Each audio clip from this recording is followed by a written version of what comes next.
Every single time. Every single time. Cool. All right. Well, as we settle in here, just want to thank everybody for coming out and being part of today's live webinar. And for folks who are watching in the future, thanks so much for stopping by.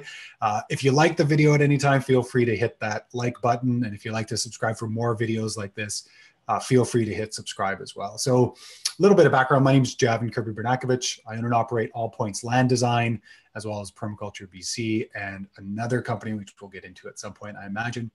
And a couple of weeks ago, I was on a designer call. There was a group of us all talking about a project in Portugal that was raided by fire, and the owner of the property had reached out to a colleague of ours and asked, hey, would you come and take a look at this? And we had the opportunity to help our colleague look at the land and kind of understand it. And I was on there just briefly and had a few conversations there. And Pete Wyden, who joins me from Artisan Environments right now, is the gentleman who emailed me afterwards and said, hey, I really appreciated what you said, and I'm curious about your business. I'm starting my own business. And so I said, well, why don't we do a live Q&A? And if folks are interested, they can jump online and ask the questions they want to ask, and we can kind of go through that piece. He said yes, which was great. I'm so glad he decided to do so. And so here we are. Pete, thanks so much for reaching out. I think this is going to be fun. Absolutely, Javin.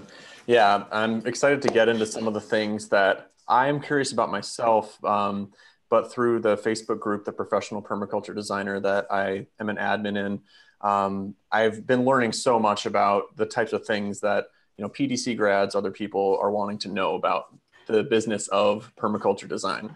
So without further ado, I'm going to just get into it here. So one of the biggest things that people are wondering about is, they've got a full-time job or some other source of income that is likely, not what they'd ideally be doing with their time every week. And so I'm curious about how you made the transition to doing this work full-time and what that looked like for you, like how you kind of piece things together. Yeah, for sure. So I originally was working in environmental education after working in marketing and advertising construction for a number of years. And I really wanted to make a difference. And I felt that the work I was doing in environmental education wasn't cutting the difference that I wanted to see happen. And in that is actually a principle for folks to take up right away, which is inherently we're driven by problems. We have problems we like to solve, and the problems that I see are not the same problems that you see. And I think Joseph Campbell had it wrong. He was always talking about following your bliss. And instead we should be following our blisters, the things that we're willing to like sweat and, get all gross and dirty about and really create some calluses about, because those are the things that we can do for hours at end and still come out the other side. So for example, I love plumbing the depths of mental illness and depression because I suffered from it for a number of years. And that still really gets me. I love that side of it. And then on the other side of it, I think there's a beauty and a majesty to large water cycles. And there's a lot of affinity between large water harvesting and cascading structures and how my brain works. So those are two things that I've really dived into because they were specialities. So I wanted to give that principle before I tell the story because it helps to set the conversation in the arc. And the one thing that I think people should really take to heart is that this conversation isn't about, okay, that's what Javin did, I should do that too, I should take that recipe. This is about what are the principles and what was I seeking as a meta conversation. There's an old quote that says, do not seek what the men of old sought, seek their passion, seek their motivation, seek what they were looking for, not the thing, but the exploration. And I think that's a really important piece. So I was working in environmental education. I wasn't that happy with it because I wasn't having that exchange I wanted. Went out to Vancouver Island to an eco village out there, took a permaculture design certificate course. Under duress, I would say. I wasn't that interested in taking a PDC, I'll have to say. I had a quote unquote permaculturalist come and stay with me in Edmonton for a weekend. Ended up staying for 2 months, had to politely ask them to leave and take all of their experiments out of my fridge, later of which I found out was kombucha and different types of ferments. And I was like, okay, so in my mind, when somebody said a permaculture design course, I thought it was like, oh, permaculture to me is mooching. So this was a mooching design course, how to design mooching into your life. So I was skeptical at best. So I went into it And I thought, this is incredible. Like, this is a framework to look at life. And I think that's the most important piece that I've taken away from permaculture, because depending on who you were trained by or who you were educated by, they may have a strong eye on design, they may have a strong eye on technique, or they may not. And what you're really left with, sort of the base commonality, is this is a good framework to look through life. There's the prime directive: take responsibility for yourself and do it now. That's what I loved about Bill Mollison's original saying of that: do it now, take more responsibility now. There's the ethics. The first two are usually pretty common, and the third is always up for debate, it seems. And then the rest of the design system is also kind of up for debate, but it's still a way to look at the world, which is take more responsibility for yourself. Okay, good. Do it now. Okay, good. Take care of the earth, because that's where the assets come from. Fantastic. And make sure that you take care of the people around that are allowing you to access that asset, because we're also a herd animal. I'm going to talk about this a lot, because there's some base physiology that we tend to ignore when we talk about business design, and it's an important piece to bring into the fold. And then finally, whatever it is, if it's set limits to consumption and redistribute surplus, if it's fair share, if it's future care, whatever it is, it's really about taking surplus and moving it back and having that far-reaching thought. So I jump into this PDC. I see the forest for the trees and the trees for the forest. I really get that sense of pattern and detail and go, I could jump into this for years. And I wrote in my journal, I saw this the other day, because I do a yearly review. I wrote, if I fail at permaculture, it'd probably be better than succeeding at most of the other things I wanted in life. And that still like hits me pretty deeply. Like, wow, okay, that wasn't a bad conversation. So here I am 9 years later. And the way I went about it was, I basically looked at a couple of things that were true for me. And for everybody, it's really about one step in front of the other. Like, you have to take that first step for that second step for that third step. And when I work with folks in land and life design, we always talk about change, and change being 10% awareness. But that 10% is the prerequisite for the other 90%. So if you're not aware, you are not eligible for the rest of the change. So once you're aware, once I was aware that there were these possibilities and there was this framework called permaculture, and I could view the world through a different lens, through a different pair of glasses, now I was eligible for the strategies, the design, the tools, the technique, which is the next 30%. Now, if you're doing the math, we're only up to 40%. We're not even over halfway. The other 60% is integration. So yeah, I was eligible to change my world and change my life, but the rest of that had to come. And so knowing what I know now in hindsight, what I did is go through this process I developed for folks who are looking at getting into permaculture as a business, as a life, as an addendum to what they do. And there's this conversation I have called zones of brilliance. These are the zones where you and you alone are absolutely brilliant at this point in your life. 10 years ago, it would have been different. 10 years from now, it'll be different. But passions, gifts, and problems. And I had a passion for permaculture, as everybody does after a PDC. They just like come out and they're like swale saliva's going everywhere. They're like, swales. And just thought, okay, well, I have a passion for permaculture, but what are the inherent gifts I have? Well, I'm an educator. I can speak. I can organize. I'm very A type when it comes to organization. So there was that. And then what was a problem I was really interested in? And while I really appreciated aspects of my course, I wasn't interested in all the aspects of my course. And I felt that the technical level could have been higher. I felt that bringing in guest instructors around areas where they were the expert, instead of having the sage on the stage, the one educator that does everything, could have been changed. So I thought, well, why don't I just offer a permaculture design course? I will organize, be the registrar, be the promoter, teach like a couple of half modules I feel comfortable with, and then bring in experts in all the fields. And so my first transition into getting into permaculture was to basically build myself my permaculture bachelor's, which was building a school and an educational business called Permaculture BC that connected bioregional experts with students. And so that very first PDC I ran, I made 19 cents an hour. I calculated it all. It was not a profitable endeavor, but I paid all of my instructors. And I got a chance to learn from each of those instructors outside of the classroom. And I would say out of all those original instructors, I'm just kind of going through them in my head, I am still friends or colleagues with about 50 to 60% of them. I still work with them. And that was, I think, one of the big innovations I had. I reached out to a bunch of people and said, I don't know. You know better than I. How about we work together, and how about I pay you? And they were very surprised by that. That's awesome. So it's a very logical next step based on what your previous, existing skill set was as well, creating this permaculture course. It's environmental education, but it's more applied for what you wanted to be seeing in the world. Mm-hmm. Mm-hmm. Yeah. Mm-hmm.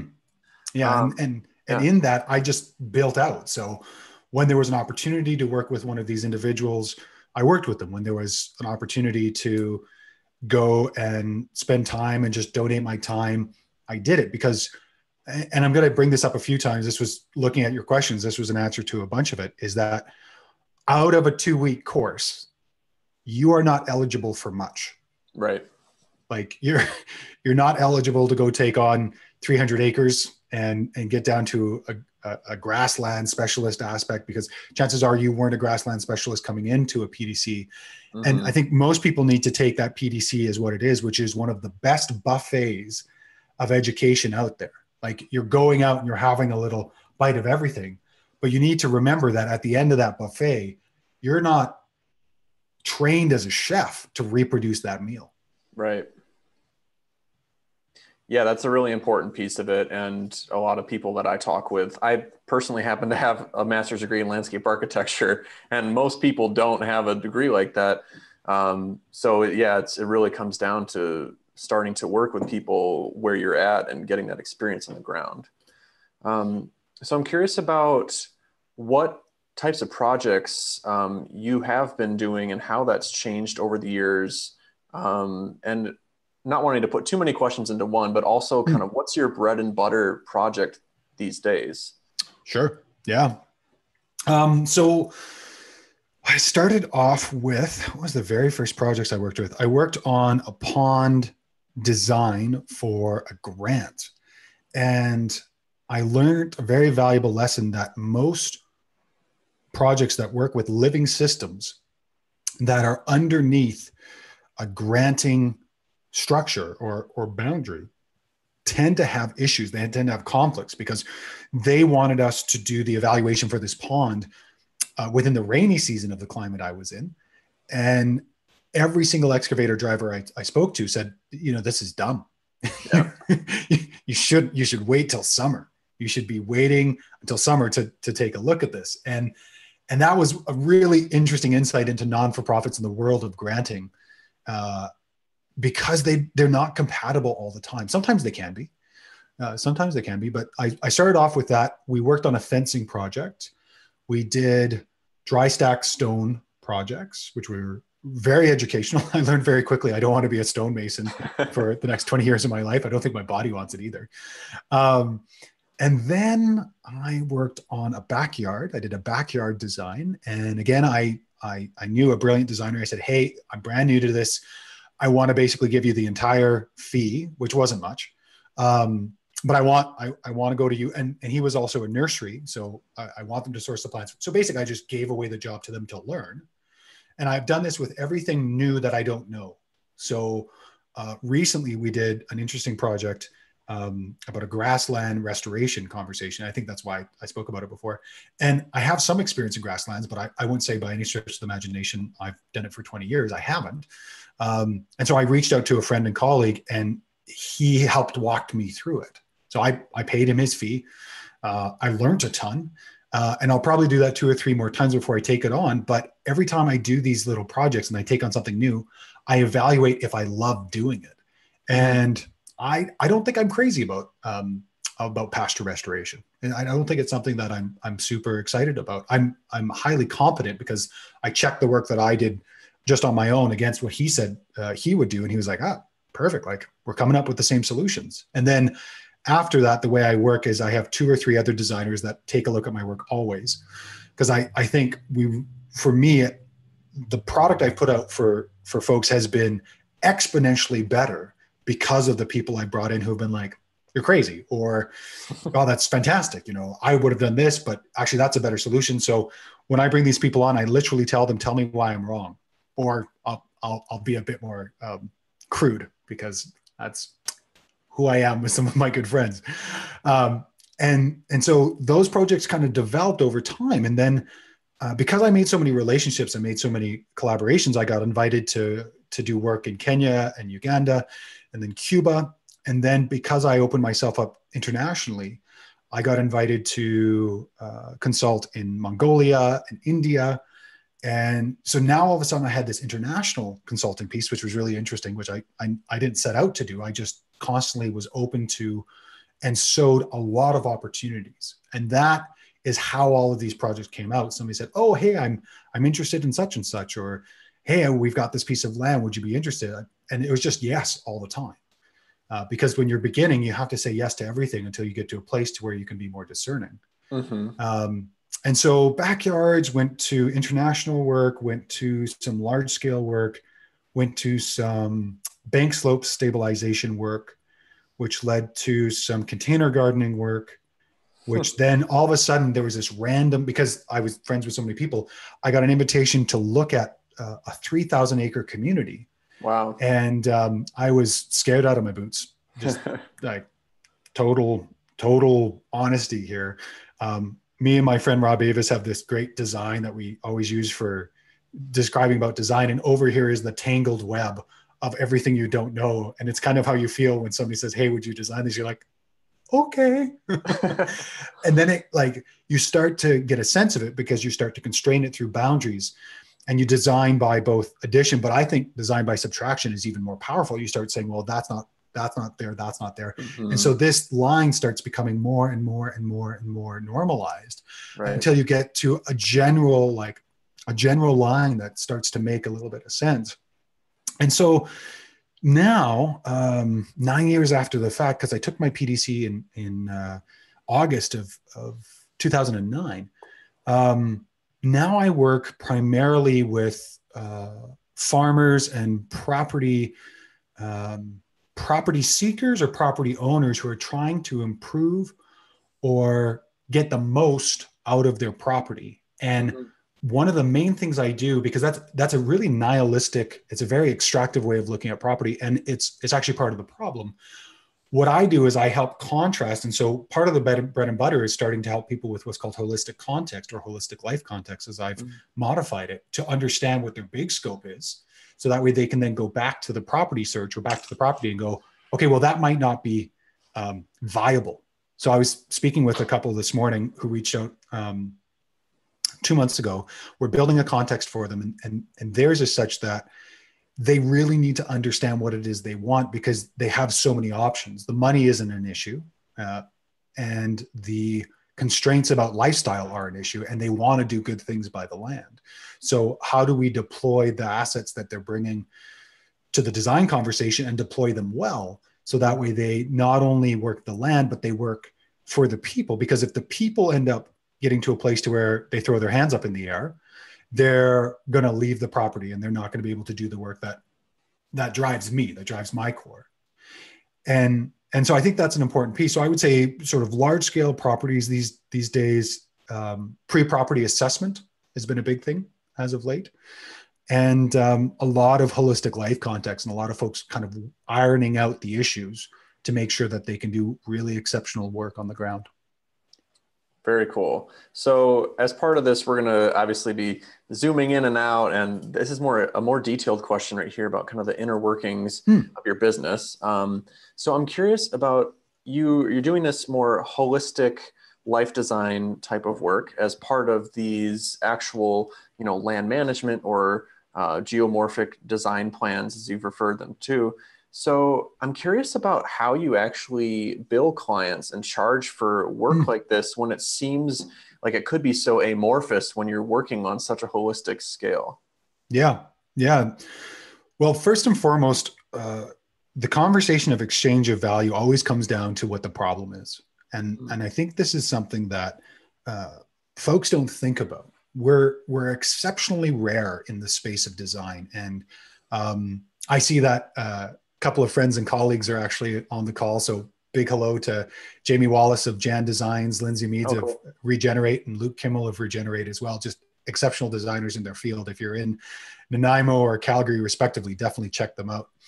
And I think Lindsay is a great example, is that, her business with Adrian Buckley and with Luke Kimmel is really about having a high level of design, a high level of continuity and compatibility, but also Lindsay worked as an urban planner, and I forget if she went through architect school or architect technician, but she's a skilled draftsperson.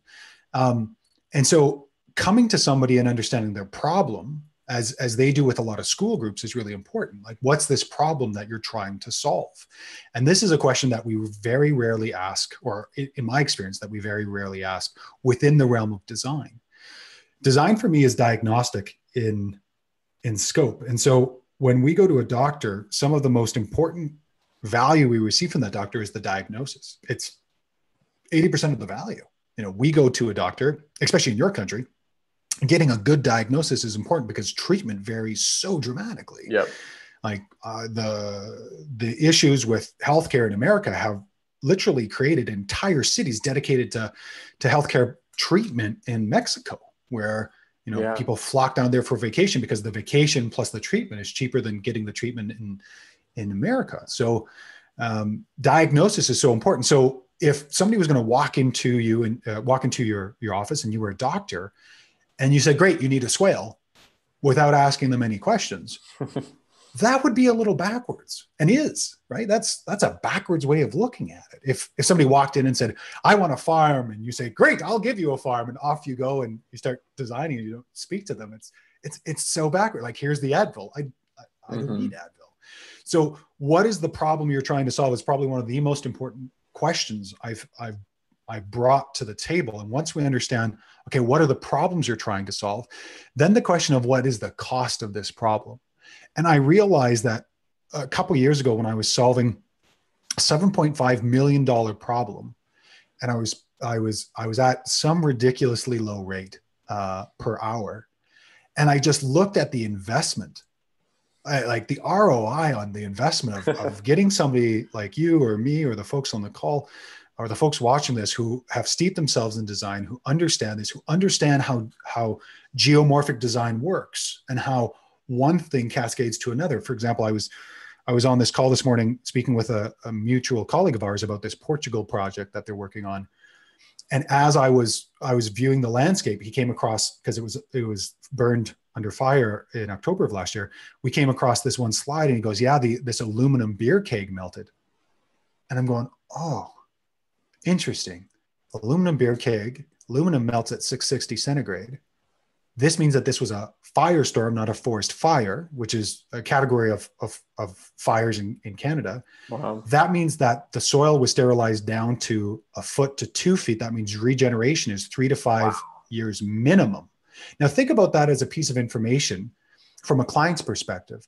That is the difference between putting in $10,000 to $25,000 worth of effort with zero results in the first year because they're thinking that they have something to work with, versus saying, okay, we have to actually rebuild the soil first before we can then start to work on climax species, which is what they were talking about on the call. They were talking about, okay, well, we have to put in the cork oak right away. And it's just like, you're not eligible. Like, you're not eligible for that level of intervention yet. So you go back to this idea of problems and asking about problems and what's the problems I'm solving. And then you get a sense of, okay, well, the problem I'm solving is, a $7 million problem, a $10 million problem. I was designing a food forest for this brilliant family just in the interior of British Columbia. And as we walked through it, they wanted to produce their entire winter food off of this food forest. Okay, well, how much does that cost? Well, it costs this much if we were to buy it. Okay, what's the value of that? Well, the value is this. Okay, well, how long do you want to live on this site? Well, this is a feet first property. This is a great saying that came out of working with an older gent here in Canada. And he said, yeah, it's a feet first property. I said, what do you mean? He's like, well, this is the last property. I'm going to be carried out feet first. I'm never moving. Okay.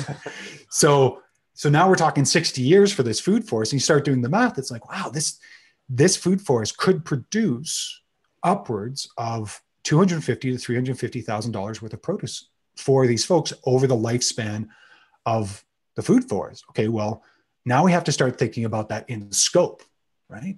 We have to start thinking about that in scope. So I tend to base my my project fee, because I work on a project fee and I work on a process. So we work on a pre-feasibility, feasibility, working design, installation, or project management.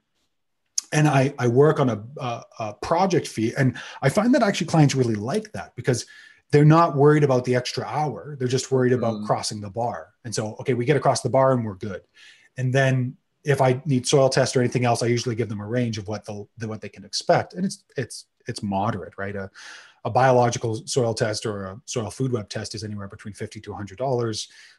A chemical test from some of the laboratories I know about it is anywhere from $20 to $45. Like it's nominal. But from a client's perspective, it's great because they never have to think about, okay, like, oh, there's another hour and another, because I hate it when I contract people that way. Yeah. The way that I currently do my project is that I show the client my actual, lump sum for that project fee, but I calculate out the hours and where I'll be spending those hours for myself. So that's helped me a lot.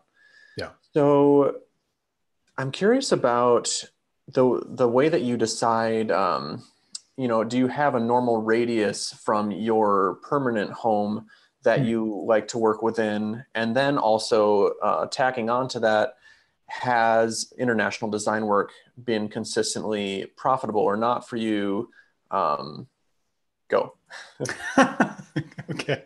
A radius. So I've really moved away from prescriptions pretty much in every aspect of my life. I think Nice. prescriptions and recipes have been one of the major limiting factors to really growing and experiencing more in what human life has to offer versus principles, taboos, these larger scripts, these larger narratives that help to direct actions regardless of the situation. So one of the principles I've adopted as of late is, would I do it if it was tomorrow? And this now is one of the major questions I ask myself about projects, about mentorship with other designers, about going and teaching an advanced design course in Kenya, about potentially going down to the States and doing a bunch of life design workshops. I ask myself, if this was tomorrow, would I do it? And if the answer is no, the answer is no. I don't think I need to spend my time on those types of conversations in that way. I don't think it's a good use of my time. And I think there's other people who are actually much more able. I've been trying to dissuade these Kenyan folks because they saw a project I did 4 years ago, and it's pumping fish and it's pumping fruit and veg, and it's just been so successful. They keep on saying like, hey, would you come out? Would you come out? We want you to do an advanced design course. I'm like, oh, there's this person, there's that person. You should definitely tap them. They're like, yeah, but this project has done so well. We want to like tap into the brain that figured that out. And so I keep saying, well, so a friend of mine actually just asked me, like, are you going to go? And they want me to go during the best time in Canada, which is, June, July, August, when the lake swimming's the best and figs are out, mulberries are out. And I'm like, I can't do it. If you want to tap me during some of the time that I dislike the most during Canadian winter, for sure. Yeah, let's talk about that. And it works out for them and all the rest of it. So part of that radius conversation is, do I feel like I'm the best tool for the job, so to speak? And what can I do remotely? And there's so much we can do remotely these days with the amount of information we can gather. So no, I don't have a specific radius that I'll work from. I will try and tap a number of other designers, to access and to potentially facilitate. But no, I don't have a radius. And then the other one was, has international work been profitable? Well, it depends on how you look at the word profitability. So I believe that all businesses have three major aspects to them. One is reputation, one is the work itself, and one is a sales process. So those are three major silos you need to fill with competency within your business. And this comes back to the idea that we normally don't lack confidence in something, we lack competence. So when clients come to me from the life design angle and they say, I don't feel confident, I'm like, well, what would you need to know or have experience having done to feel confident? And you could just replace confidence with competence there because we've conflated the two. And pretty much immediately they can get to where they need to go because it's about competence. So within this idea of international work, and has it been profitable, I went to Kenya, and how did that work? I ended up paying for flight is how it worked. Yeah. I paid to get myself over there, and the trip itself was taken care of. I think that's how that worked. And in that, I gained more skills about quick access, assessment and design installation, because that project was 18 days. It was a quarter acre, and the whole thing went from bare ground to buildings up, plus all the major earthworks, plus all the major plantings, plus the fence in 18 days. Wow. Now, to do that in North America, in overdeveloped nations, is next to impossible for a number of reasons. One, resources, regulations, people power that's willing. There's so many constraints, but over there you can have rapid turnaround in a short amount of time. And the skills and the reputation, and that's why I gave that story before, that I garnered from that was tremendous. Not to mention, for most of folks who want to get into this work, the most important thing to do is to get projects in the ground, small projects in the ground, to monitor them, to document them, to start to prove to oneself that you know what it is you're doing, and you have some competencies and some skill in it. So that built an incredible amount of reputation, and it made me eligible. There we go with that word again, being eligible. It made me eligible to then go down to Cuba, and then to be invited to these other countries, because folks are, oh, you can do this. So now all of a sudden there was a reputation built.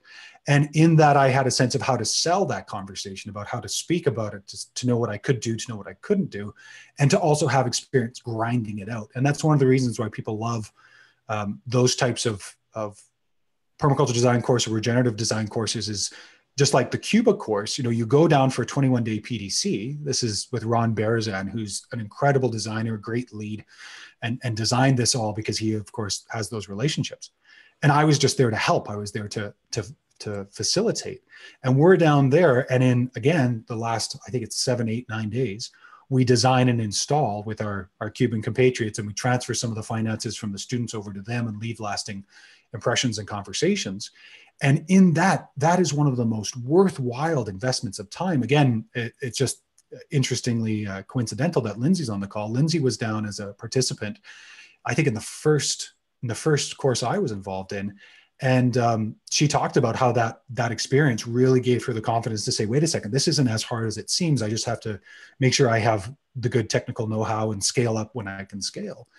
And so I think all those pieces are really important. And then past that, the other projects I've done internationally have been paid, and have been paid relatively well compared to the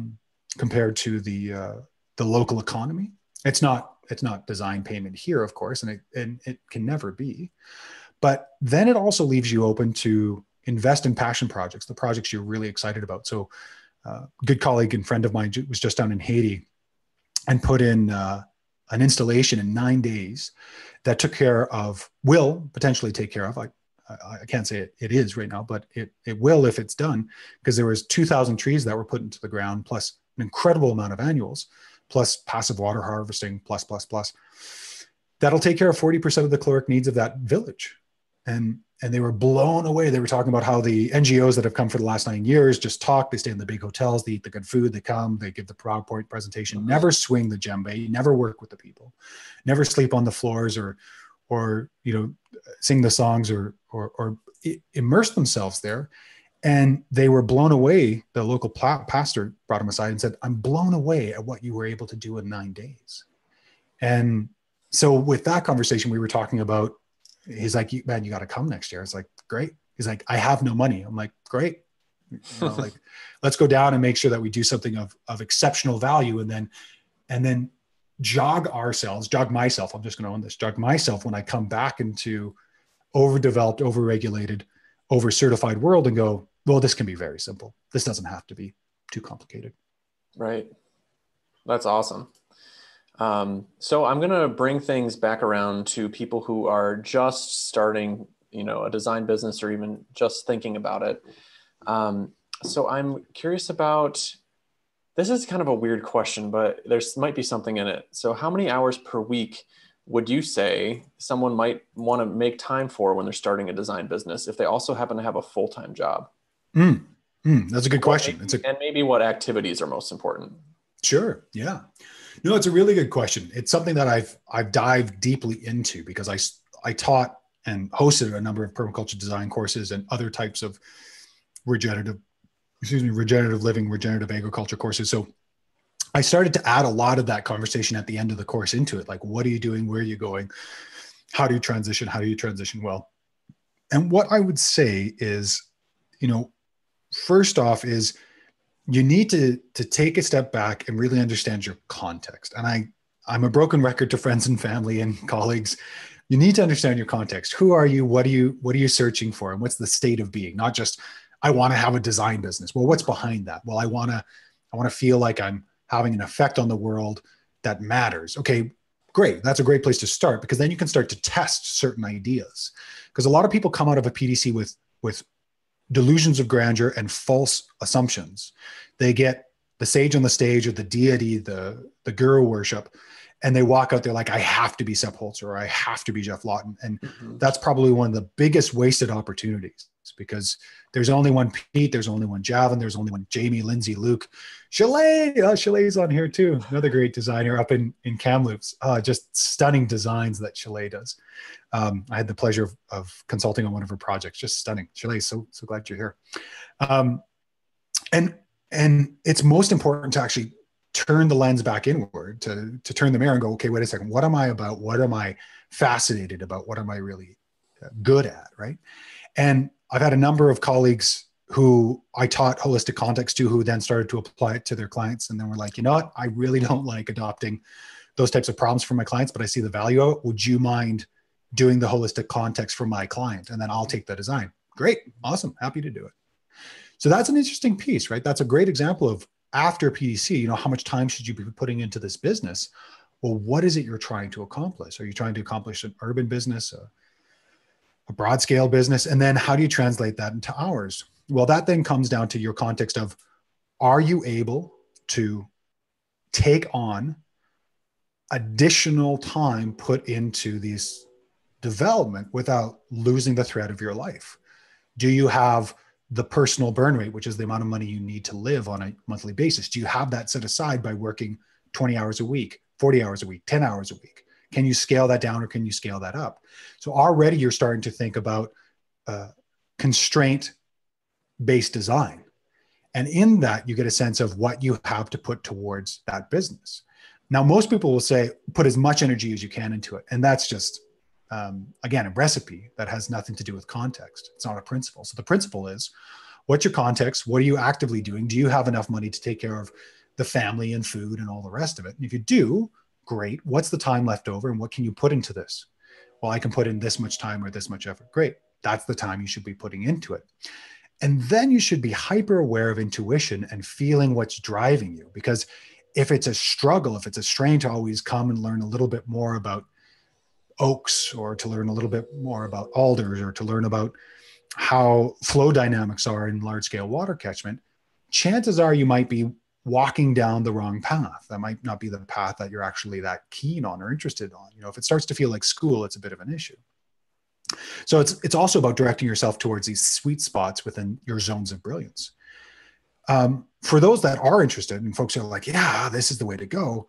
Okay, let that direct and decide you. Okay, well, now I'm going to put in more time and I'm going to make more conversations. But in terms of the activities, that context again gives you a sense of, okay, what am I currently eligible for? And Larry Santoyo said it best. Permaculture isn't something you do; it's something you use in what you do. So, Pete, you've been accredited and trained as a landscape architect. Okay, great. That's one check off the box. You don't have to worry about that piece.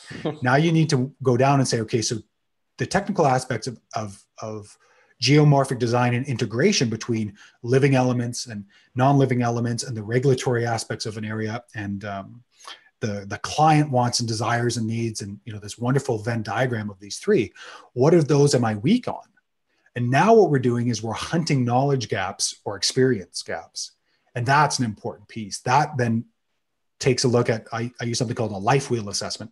So what I would do with folks, and I did this last week with somebody who I'm mentoring, there's all these different areas, and you give a sense of what the satisfaction is in these areas. So for them, they were talking about water being something that was actually quite low, and technical water. Okay, great. Well, that's where we're going to hit first. That's where we're going to pull out that information and, hit the leaks in the dam, so to speak. So that way you're buoyed up. If you're in a place where you don't have a good sales process, and when somebody calls, the response is, we just ran this regenerative business mentorship program, myself and Rob Avis, this level 1. And there's this one gentleman, landscape designer down in, and nursery owner down in the States, who was like, my sales call is like, hi, yeah, great, awesome. It's so nervous, right? Just has to fill the space. Mm-hmm. And then they would ask about a tree, and I would go, well, I guess it could be this price for you. And that has a cascading negative effect on the client, because they don't know. Like, they're coming to you for the stipulations of your design services or the price of trees. And then it's up to them. Don't try and manage your client's finances. Let them manage their finances. You manage yours, and everybody's happy. And so one of the pieces there is really taking a look at those three thirds: the reputation, the grinding it out, and the sales process, and saying, okay, my sales process is weak and my reputation is really weak. I have a weakness there. I need to build up more reputation. People need to know more about me. And that's the brilliance about marketing in a really beautiful and soul-centered way, is just telling your story, and have you told it well. I ended up speaking to a group of natural builders back when I started, because I was a natural builder when I began. I don't know if you can tell, all natural builders wear this hat. Right. So you would know that I did that. I didn't wear this hat back then, actually. That's the funny part about it.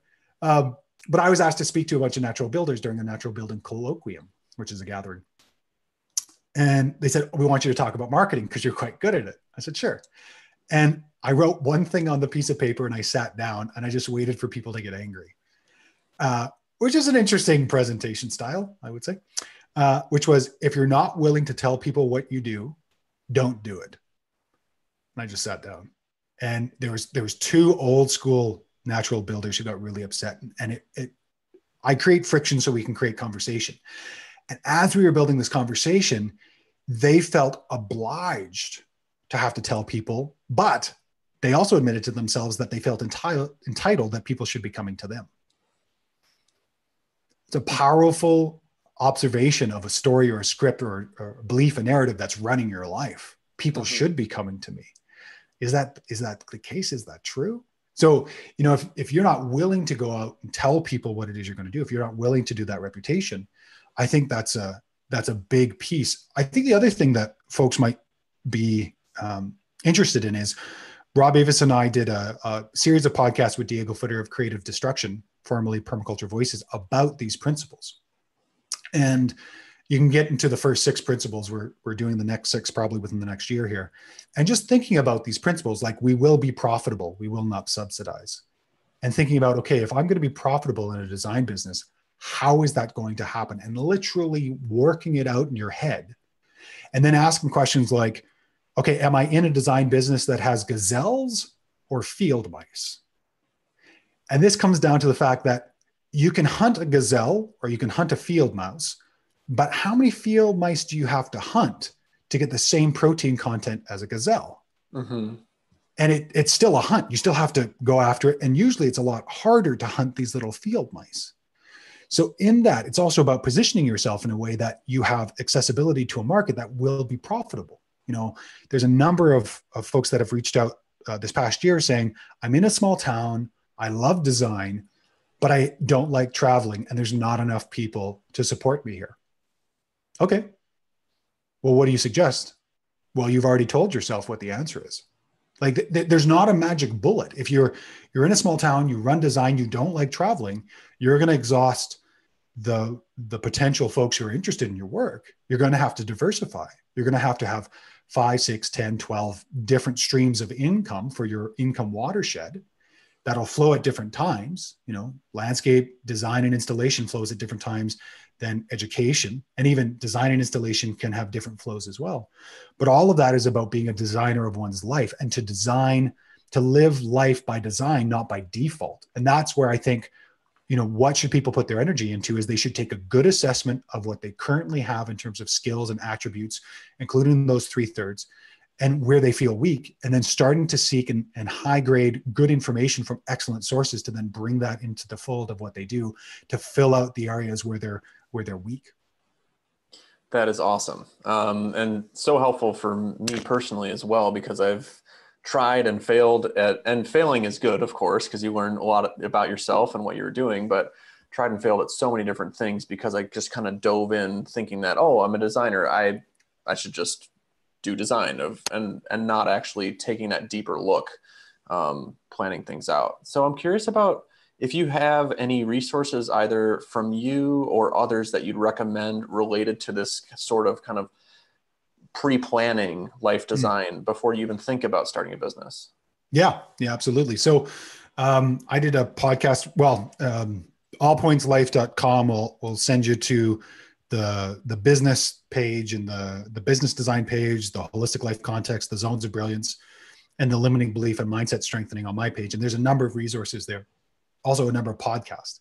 So I did a couple of great podcasts with Diego about holistic context. One's called Decisions Are Destiny. And that really, even in the title, shows you've got to get a handle on your decisions and make really good decisions to go forward. Another one was those business conversations that Rob and I had with Diego. Those turned out really well. One would be a life design video I just put together with a guest instruction that I did to a PDC in New York, and that's on this YouTube channel. That would be a great place, and we'll put a bunch of that in the show notes as well afterwards, so folks can get to that. And then there's a couple of books that I think are pretty essential. One is called The War of Art by Stephen Pressfield. And to give you a sense of how valuable this book is, I walked into a bookstore, used bookstore, when I was looking for it.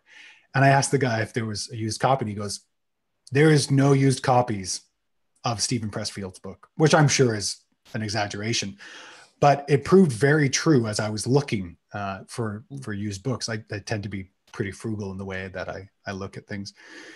And so I thought that was really interesting that there was none of these, which is a great indicator of this is an interesting book. So his book about the War of Art is exceptional. And then his follow-up books, something about Turning Pro was brilliant. And Nobody Wants to Read Your Shit was fantastic. Oh, I've heard of that one. Just like exceptional book. Short reads. I love folks who can get their point across in short amount of time. These big, massive tomes that can kill mice, I'm not crazy about. I got a short attention span to start off with. Those were exceptional. Business Model Generator is one of the tools I use with clients. It's a $15,000 tool that you can find online for free. Oh, wow. And just exceptional. It talks about the models and the pieces of the business you have to sort out. And it's great even for people who are already in business and are like, wait a second, I don't know if I've done a really good job of my business. And just starting to pencil in within this 8.5 by 11 sheet, all of the areas that you may not have really thought about. And do you have clear? And it's also a great way of getting a good assessment of where your business is at. They had a follow-up book. There was a group of folks who wrote that book. Ostentowski, I think it was the name, Alexander Ostentowski, something like that. He had a follow-up book called Value Proposition, which completely revolutionized the way I looked at business, because it let me realize that everyone purchases off of a value proposition, that the price they pay will be less than the value they get is one of the most important motivational factors when it comes to business. If you feel you're going to get more value out of something than the price you pay, you are motivated to invest. And more specifically, if the price that you pay and the value you receive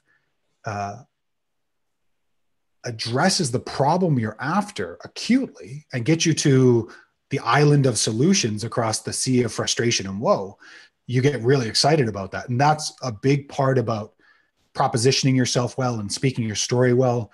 For folks that are interested in marketing and marketing that doesn't feel gross, Tad Hargraves of marketingforhippies.com is, he's a brilliant man. He talks about speaking about the value you give or exactly what you do. And of course, his title is a great example.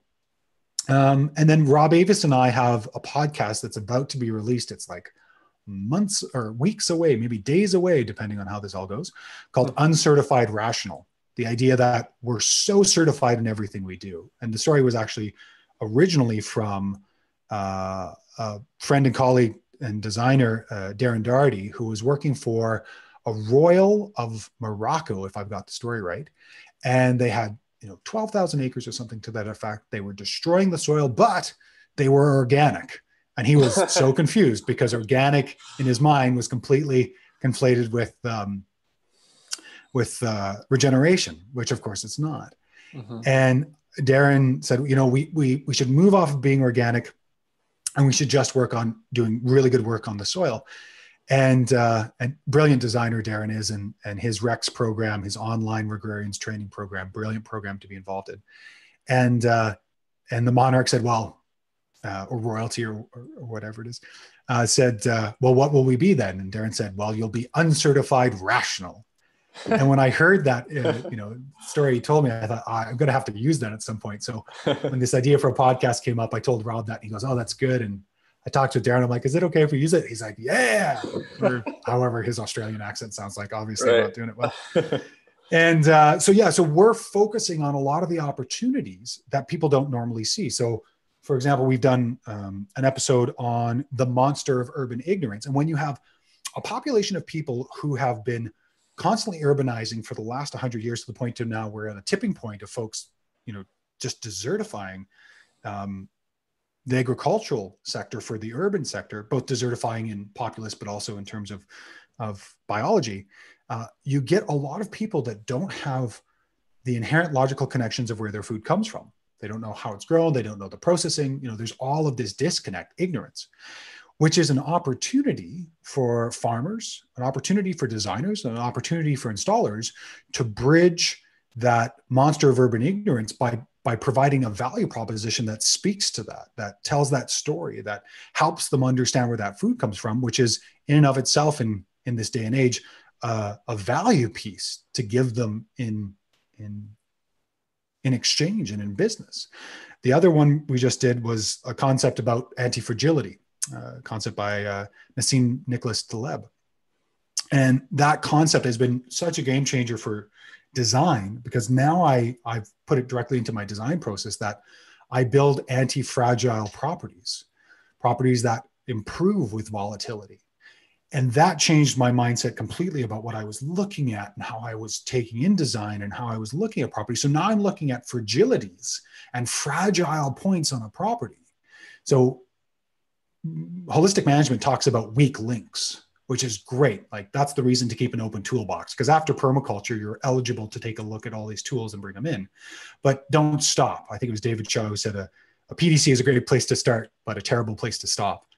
And so you get into holistic management, you learn about weak links, you're open to the idea that there will be other influences to your land design career or your geomorphic design career. And so now Taleb comes in with this idea of anti-fragility, the idea that you need to be resilient towards, not only resilient towards fragility, which is coming back to the same shape you were before volatility, but you need to be more than. And you can think of this as working out. When we work out and strain our muscles, like I did yesterday, as I was doing like whatever they were making me do, it was terrible. I'm so sore today. Well, that soreness is an indication that I've ripped and torn that muscle. So what's going to happen is that muscle is going to then come back to where it was before if I give it proper rest, and then it's going to grow a little bit more, and I'm going to have more strength than I had before. So similarly, did I say that right? I think so. Yeah. As we build our businesses, we need to look at these failures and really ask the question, what are we learning? Because we're training in something.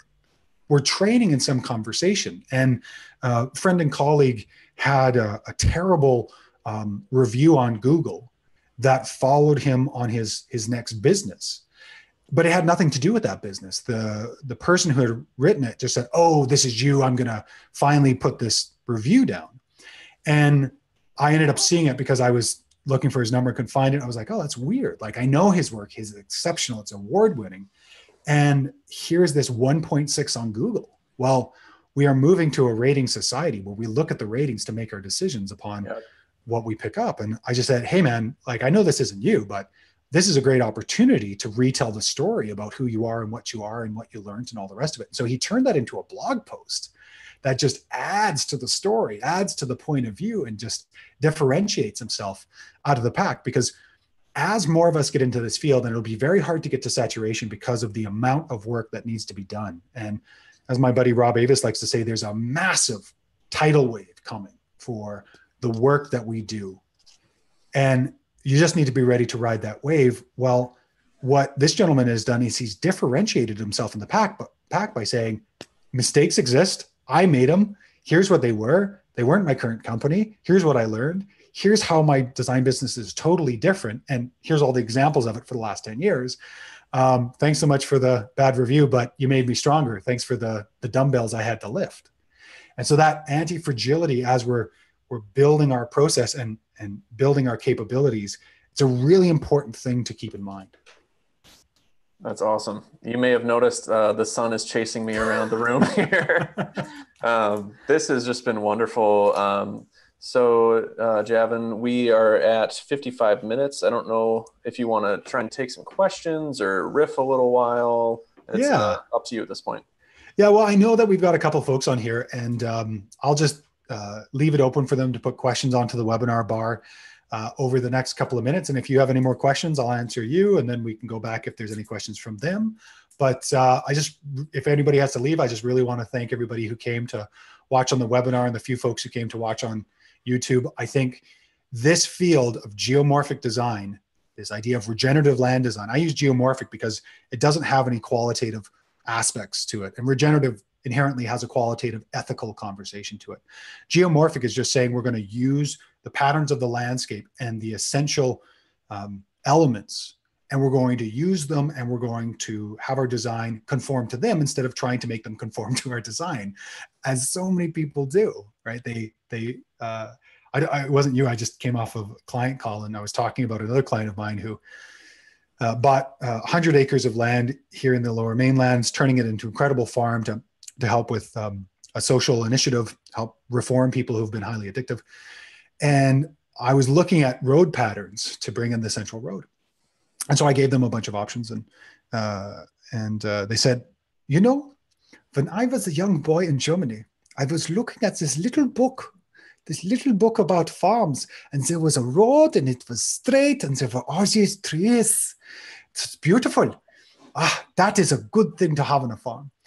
And I said, when we take a look at geomorphic design, the landscape is telling me where the road should go. I'm not applying that onto the land.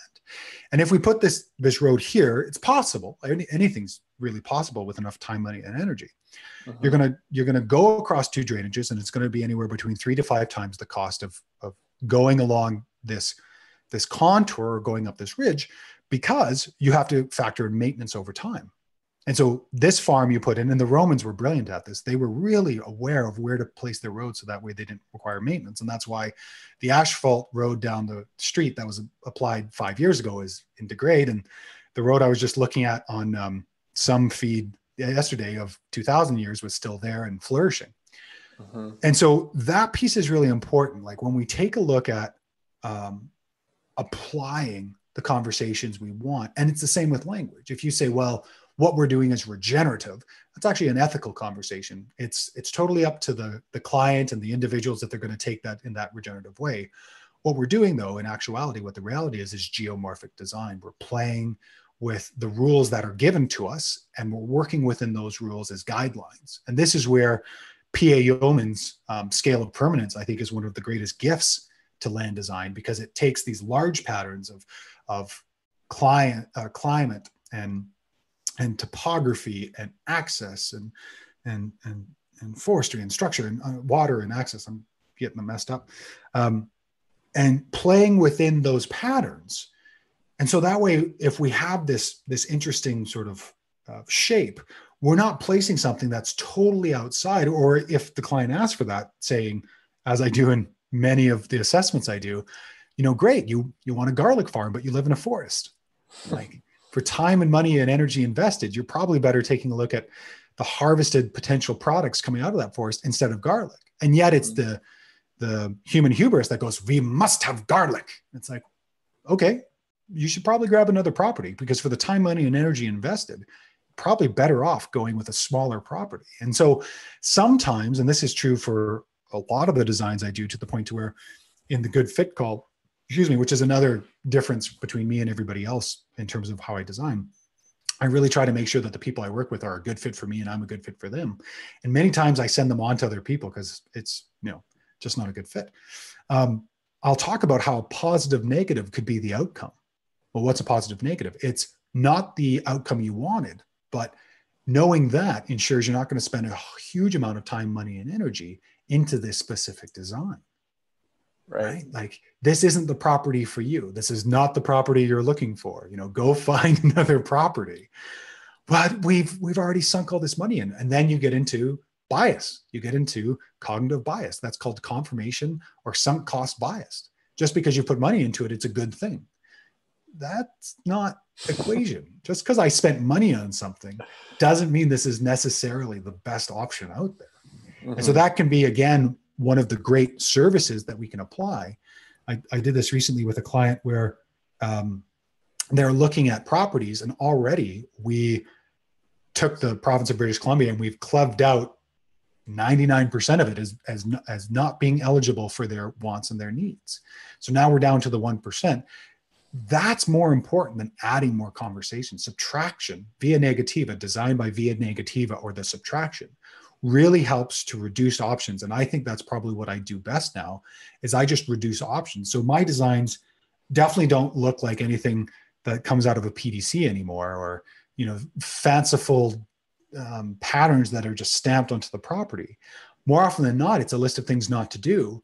And it looks really basic. That's it's awesome. Like, in this area, you should be working on a fire retardant strategy called bioswales, which is basically when you are pruning, just going through this recent design, when you are pruning all these trees to increase light so that way you have more photosynthetic capabilities on the ground floor, you should be taking those branches and laying them on contour.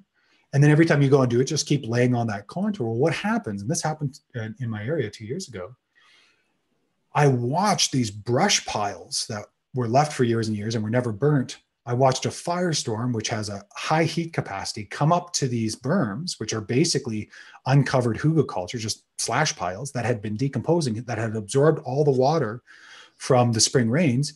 And I watched the fire stop, full stop. Wow. That's above ground water. Wow. Of course it would. Nice. Of course it would. Have you ever tried to burn wet wood? Yeah. No, it's the most frustrating thing in the world. So of course that makes good sense. So now their fire prevention strategy is also a maintenance strategy, which is also a thinning strategy, which is also a selection strategy for timber and firewood. So now they're actually doing something that sure took me, 6 months to totally comprehend and be totally confident to pass on to them. Mm-hmm. But at the end of the day, that's a strategy that will create a regenerative ruin. Those are Brad Lancaster's word, that if they leave that property, whoever comes into that property next is going to have a benefit in what these individuals did, as opposed to another greenhouse with another bunch of poly that potentially actually won't have any regeneration whatsoever. Right. And you walk along the property, there's all these really simple strategies. Same thing with most of their drainages. We're doing simple check dams with fallen logs, which has already happened, right? Nature's already showing us what to do. And sure, there's a couple of places in the property that could have water holding potential and could have application for the entire landscape, but those need exploration holes. So that's their next step on that train. And on this train, they can start playing with that as soon as they want to go out with a bunch of their buddies, because he has a bunch of folks who come out, they're festival goers. So they bring a bunch of people out and they invest a bunch of time into the property, and he brings out a bunch of kegs and they all have a good time. And so you get a bunch of guys together. Like, testosterone has been that incredible chemical that has fueled most of human expansion in terms of putting solar energy into biological energy to create change, for better or for worse. I'm not making a value judgment. I'm just saying, men from the ages of about, 13 to 21 waged the wars, created the walls, created the fleets, ran the fleets for better or for worse. Again, it's not a value judgment, but that's been that purpose. And so here's this exceptional resource that these folks have, all these people that come. It's like, great, we have projects for you. Let us take this keg and do good work. because now we're actually having a conversation about people and how we interact as individuals versus, I think sometimes there's a hygienic way of looking at some of this design, which doesn't necessarily mirror the humanity within us. And it can be a bit fanciful. It can be a bit more, I don't know, gussied up. Yeah. So.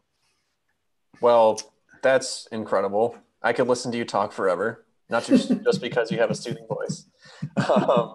So, I mean, this has just been great, and we're a little over an hour, so I think we could probably wrap it up. Yeah, absolutely. I don't see any questions from the folks on the webinar, so okay. I'll just check the chat to make sure that's the case. No. So for everybody else who's watched this already or watching this online, a huge help for me is just to hit like on that good old like button. I hate it when people say this on videos, but I haven't figured out a better way to say it. So here you go. Hit the subscribe button. If you're interested in more work on my side of the border, allpointsdesign.ca, feel free to check out projects and other podcasts are on there and workshops I'm involved in, and feel free to drop me a line if you're interested in working together. If you're on the south side of the border, Pete, what's your website so folks can reach out to you? My website is currently under construction, but it is artisanenvironments.com. But you can find me most actively at the Professional Permaculture Designer group on Facebook. Fantastic. Yeah. Fantastic. Great. And just thanks so much, everybody, for listening. If you have any comments, I love to hear from folks. Javin at allpointsdesign.ca. And Pete, maybe if you think of a couple other questions, maybe we'll do this again in a couple of weeks or a couple of months. It'd be a pleasure. That would be a blast. And thank you so much. This has been amazing. Thanks so much, Pete. We'll chat again soon. Sounds great. Bye, Javin. Cheers. Bye, guys.